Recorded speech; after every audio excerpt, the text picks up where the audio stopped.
यहाँ पर आपके पास एक क्वेश्चन है। आपके पास एक बिगर ब्लॉक है, कैपिटल एम मास, इसमें एक वर्टिकल स्लॉट दे रखी है। इस वर्टिकल स्लॉट में एक मास स्मॉल एम, इसके साथ एक स्ट्रिंग और फिर एक दूसरा ब्लॉक एम प्राइम आपके पास अटैच है।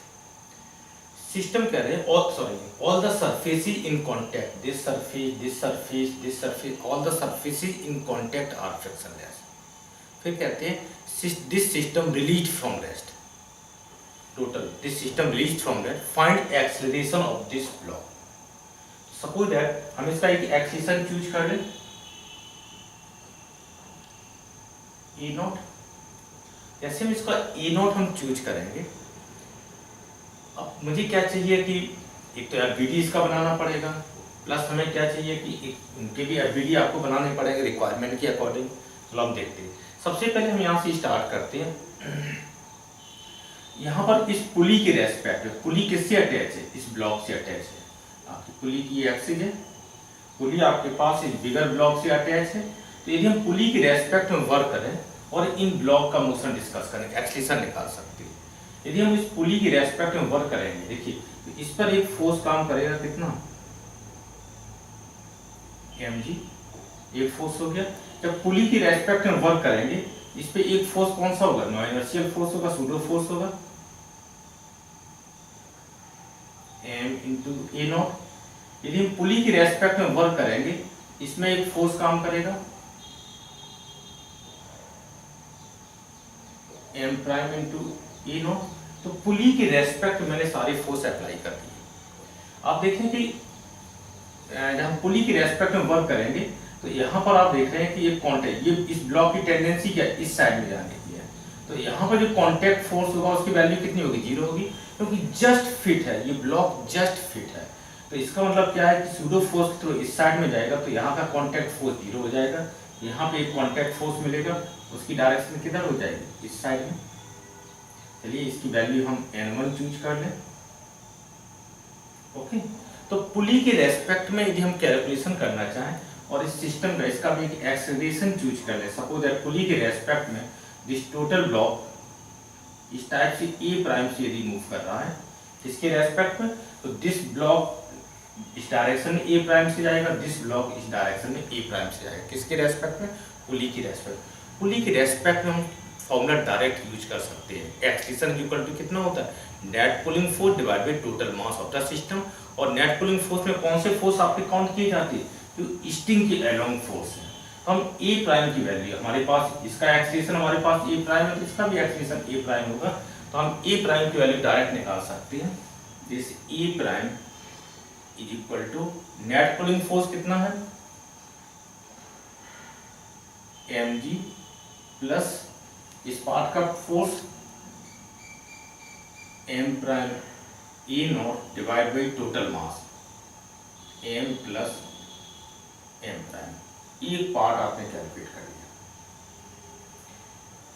अब मुझे जरूरत पड़ेगी टेंशन की। यदि हमें टेंशन कैलकुलेट करना है, यदि हम यहां पर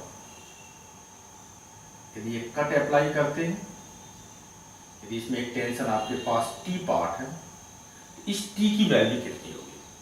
यदि हम यहाँ से इतने पीस को, इस ब्लॉक को डिस्कस करो, इस डायरेक्शन में इक्वेशन ऑफ मोशन अप्लाई करते हैं, तो इक्वेशन कितना हो जाएगा? mg minus t equal to mass into acceleration.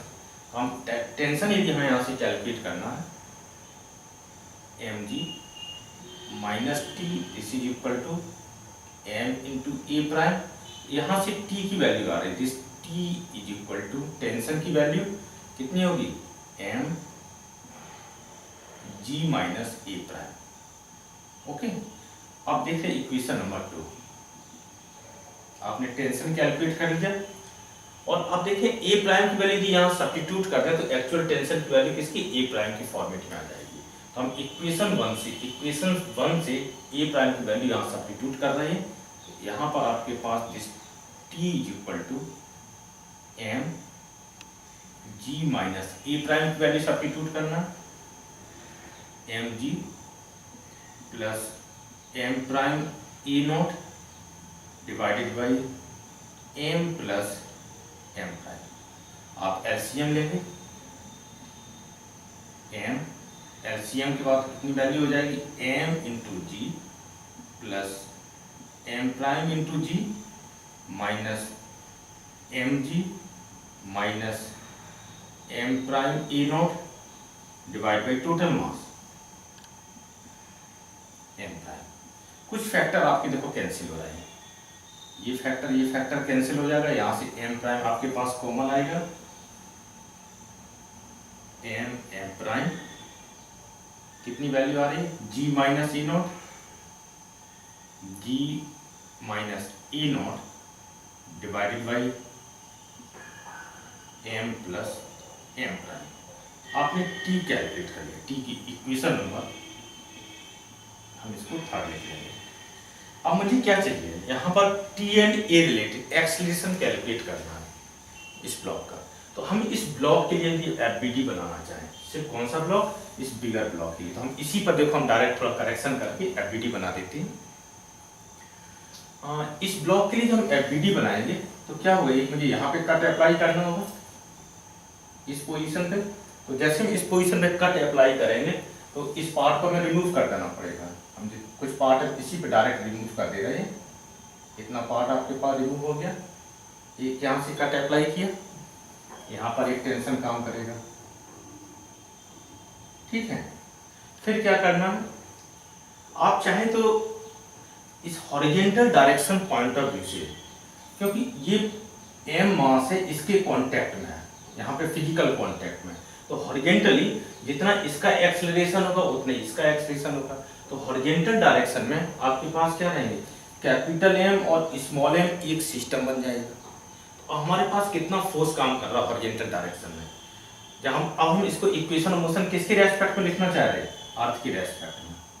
यदि अर्थ के रेस्पेक्ट में, क्योंकि हमने ए नॉट किसके रेस्पेक्ट में चूज किया, अर्थ के रेस्पेक्ट में, तो अर्थ के रेस्पेक्ट में जब हम काम करेंगे तो हमारे पास कौन कौन से फोर्स खत्म हो जाएंगे, इसकी वैल्यू भी खत्म हो जाएगी, इसकी मुझे जरूरत नहीं, सूडो फोर्स वगैरह भी नहीं रहेगा जब हम इस सिस्टम की डायरेक्शन की बात करेंगे। और ये हमारे पास एक इसका पार्ट रहेगा और मुझे इस फोर्स की भी जरूरत नहीं है, इस ये कोई भी टर्म आपको नहीं चाहिए।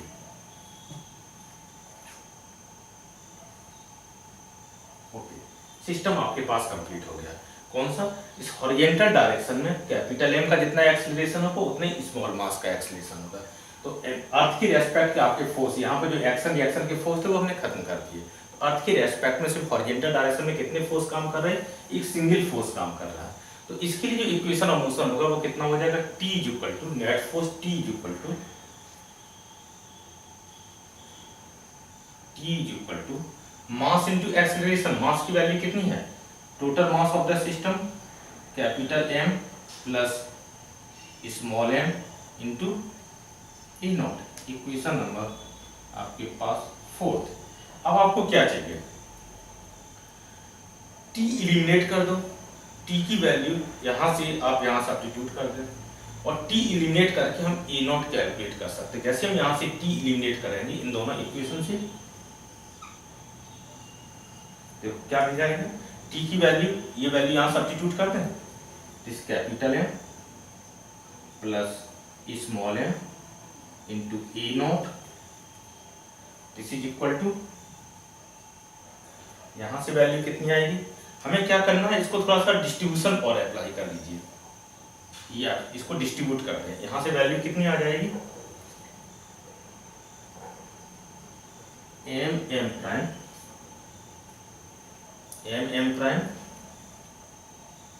जी upon M plus M prime और माइनस के साथ माइनस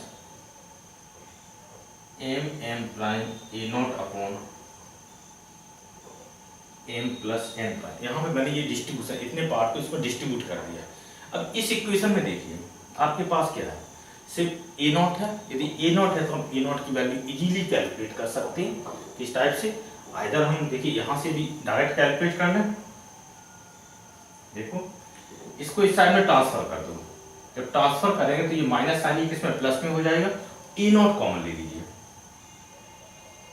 ई नॉट आपने कॉमन लिया, अब कितना रिजल्ट आएगा, m plus capital M plus small m LCM और ले लीजिए डायरेक्ट हम, तो इसका इसके साथ मल्टीप्लिकेशन कर लेते हैं, कैपिटल एम इंटू इस टोटल का मल्टीप्लिकेशन कर रहे हैं एम प्लस एम प्राइम, फिर इसका जब मल्टीप्लिकेशन करेंगे plus m square plus M prime,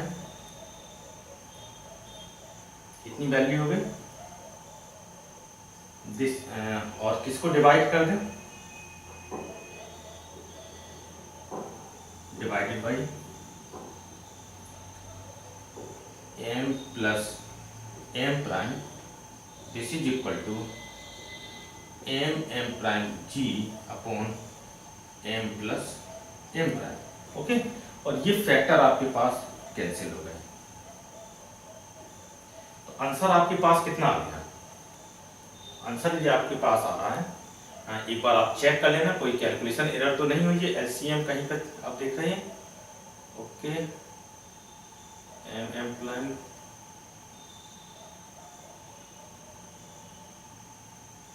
थोड़ा सा एक तो एरर हो रही है, जब मैंने इसको ट्रांसफर किया था m प्लस एम प्राइम किसके साथ मल्टीप्लाई किया, इतना टर्म आया, और एम प्राइम जो यहाँ पे आया है जब ट्रांसफर करेंगे एम प्राइम यहाँ पर भी होगा, तो एक फैक्टर यहाँ से 2 टर्म हो जाएगा। ओके, तो फाइनल आपके पास आंसर है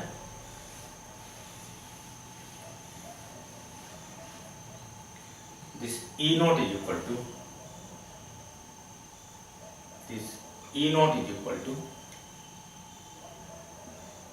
M prime g divided by capital M small m plus M prime plus m square plus 2 m prime, इतना रिजल्ट आया। तो आपने देखा कि जो बिगर ब्लॉक है वो कितने से, जब सिस्टम रिलीज फ्रॉम रेस्ट होगा तो उसका एक्सटेंशन इतना आ जाएगा। तो आप स्टेप बाय स्टेप एक बार इसको रिपीट कर लीजिए, जिससे कि आपके पास स्टेप सारे क्लियर हो जाए। ओके।